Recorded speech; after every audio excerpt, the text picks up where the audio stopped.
a skyward being who is nourishing its roots on sustenance from occult spiritual founts. Now, Sri Aurobindo has much to say about occult and occultism, and I can only give you a little bit because it would be too long, but we have read so many definitions of occult, but Sri Aurobindo gives us in the Synthesis of Yoga and the Life Divine the exact meaning of the term. Now, here are the definitions from our Western dictionaries. Number 1, hidden from view, concealed. Number 2, beyond the realm of human comprehension, inscrutable. And number 3, available only to the initiate, secret. Now, what Sri Aurobindo says in the synthesis is very critical here. He says the ancient knowledge in all countries was full of the search after the hidden truths of our being. And it created that large field of practice and inquiry, which goes in Europe by the name of occultism. And listen to this. We do not use any corresponding word in the East because these things do not seem to us remote, mysterious, and abnormal. As to the Occidental mentality, they are nearer to us, and the veil between our normal material life and this larger life is much thinner. And then you can look in Life Divine for more on occultism. Now, the next line is very, very important because he climbed through white rays to meet an unseen sun. This is a different sun than the sun that we know. Our sun is only a reflection of this sun. And we will only be able to see the sun that he is meeting when our being is purified. The next line, his soul lived as eternity's delegate. Well, we know that a delegate is one who is authorized to act as a representative for another. So his soul is living as eternity's delegate. His mind was like a fire, assailing heaven. Well, Sri Aurobindo uses a very strong word here, assailing, which means assaulting or attacking viciously.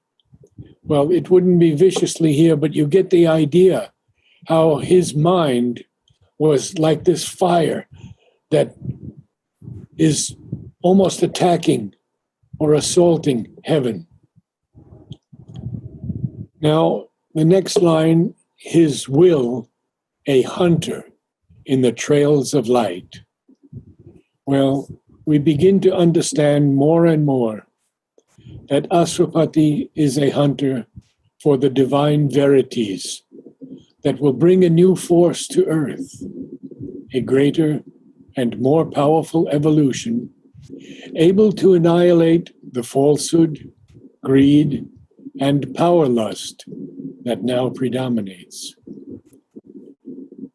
He is the hunter for these, in these trails of light. And an ocean impulse lifted every breath. Just think how vast that Sri Aurobindo would use an ocean impulse. An impulse is an impelling force or motion, an impetus. So this impelling force is like an ocean that lifts every breath of his and every action of his. Each action left the footprints of a god. We have so many beautiful lines in Savitri about the feet of the divine. For example, all nature dumbly calls to her alone, to heal with her feet the aching throb of earth, and kindle her fire in the closed heart of things.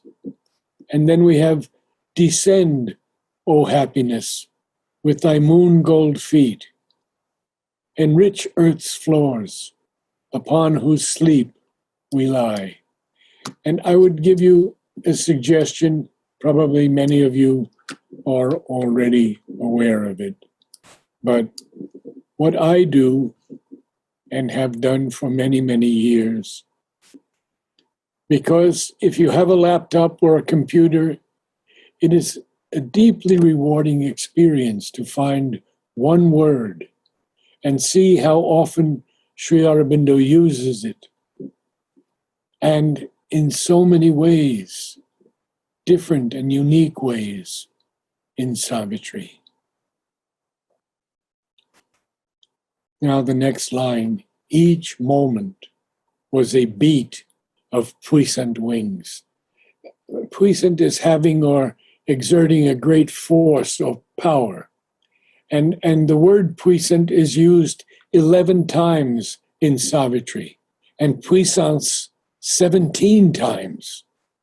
So it's an extraordinarily powerful word. Great power or force is being exerted. Now, he's telling us that each moment of Ashwapati's life and his life was a beat of these puissant wings. And he uses the word wings here. So we have the feeling of the bird rising. And so we have the ocean impulse lifting every breath. We have the actions leaving the footprints of the gods. We have his mind like a fire assailing heaven. All of these things are coming together. And then he says, the little plot of our mortality, and that is our humble earth. Touched by this tenant from the heights, became a playground of the living infinite. A tenant, of course, is a dweller in a place, an occupant. So the earth is a playground for the living infinite. And what have we done to her? Yes, her true purpose is to become divine. And Mother Earth will truly become so through the force and action of the supramental as it rises in fullness from the earth. And those who will become its collaborators will join in assisting it to return to its true beauty. Perhaps some of you have heard of my beloved friend, Mona Pinto, who was for years in charge of Golconda,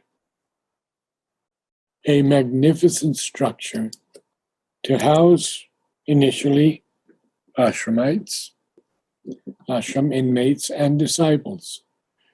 The construction was overseen by Mother, and Mona maintained it in perfect condition for 50 years.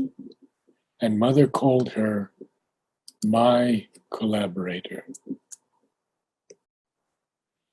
So we must become the collaborators in the work of the supramental. Now, in the next lines, Sri Aurobindo once again lifts us for a moment out of the story of Ashwapati, and he speaks directly to us in these powerful lines.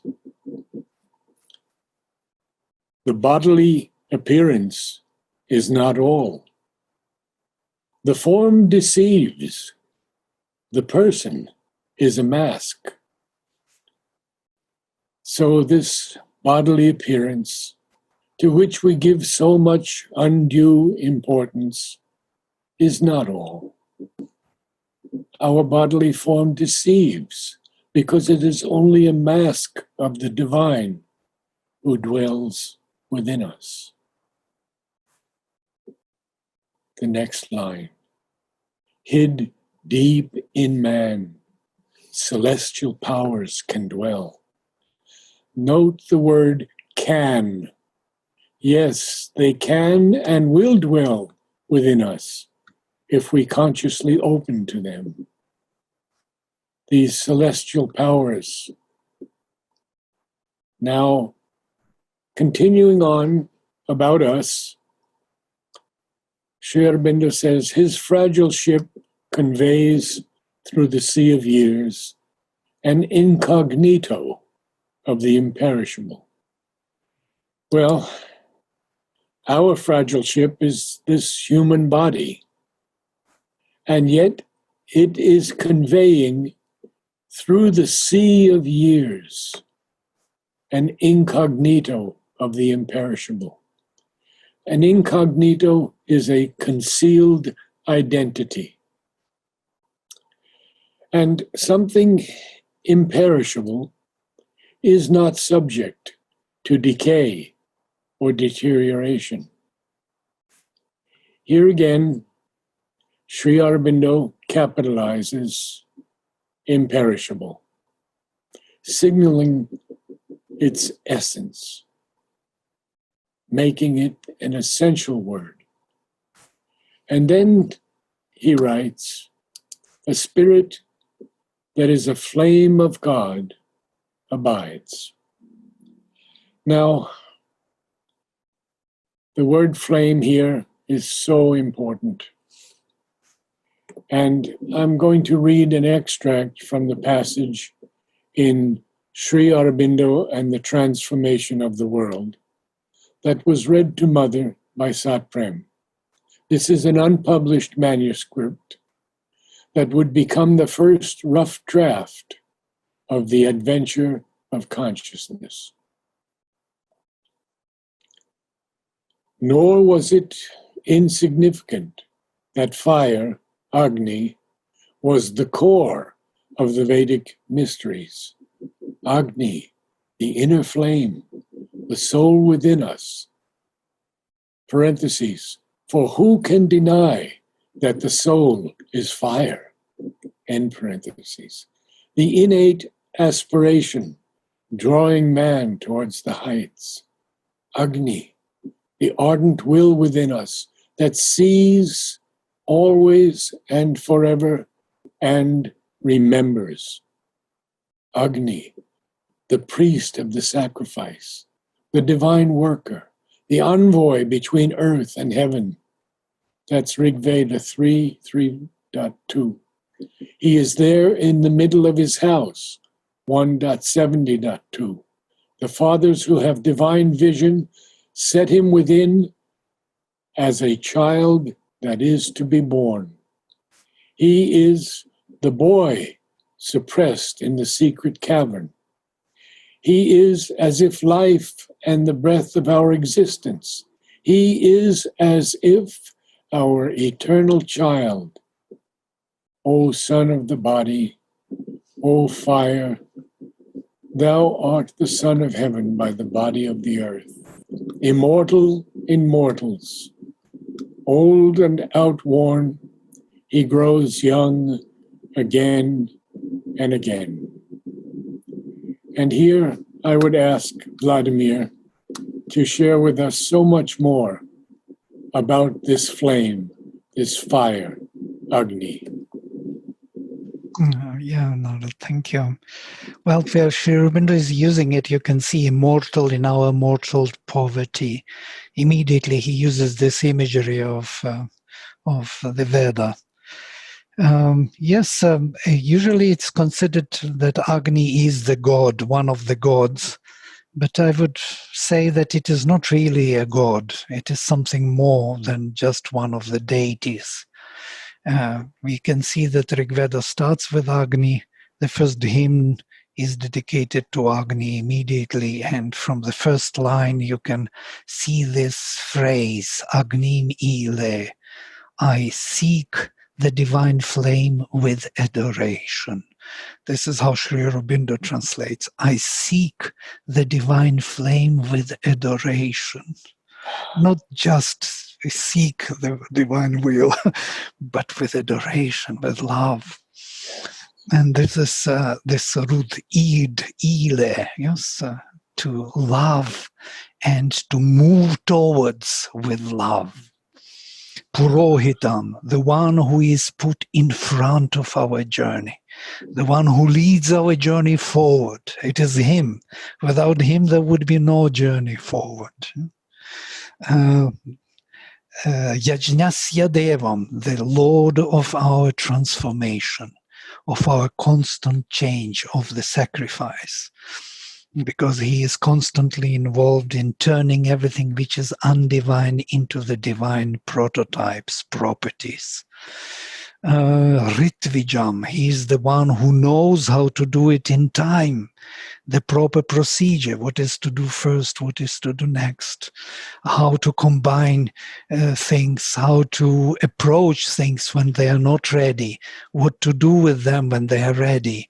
So he is the Lord of the sacrifice according to time. So, and Hotaram, he is the one who invokes, who brings down all the divine powers into action. He sacrifices the gods. He brings the gods down into our lower hemisphere and gives them work to do. He makes them to do the divine work for us, change our mind, our vital, our physical appearances.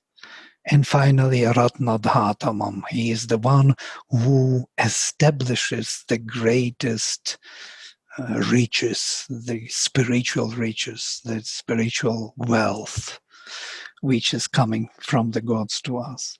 So this is Agni, of course, the one line, first line of the Rig Veda, and you can see all his major functions. Yes. Mm. And does anyone have any questions? You're always welcome to ask questions. This is a collaboration, a sharing with all of us. So please do not hesitate if you have questions. Next week, we're going to have so much more to discuss, because this journey of Savitri concerning Asrapati and Sri Aurobindo, who reveals so much to us of what he has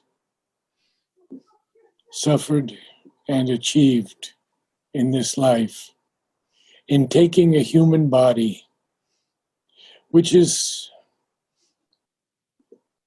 only something that the greatest souls can do, the avatars, because it almost always ends in pain and suffering. Look what Mother had to go through. Sri Aurobindo had to give his body. We see that what Christ had to go through. We see that so many, Krishna, so many had to go through this for us. And it should make us so much more concentrated on our inner progress. Not to judge anyone. We have just had an experience lately, Nilisha and I, of a friend who in past times was, I could say, almost hostile to this idea of the supermental transformation, etc. And in a very short time has turned around completely. So none of us truly know what is in each other unless we can see the soul. And when we can see the soul, we will no longer judge. So let us try, if you can, to read the passage for next week first. In my classes with two people every week, they are reading the passage first, and the feeling that comes through when we become more familiar with the passage enables us to make the connections between the lines. Sometimes there can be 13 lines of commas, semicolons, and colons before the period comes, or full stop, as they say in English, British English.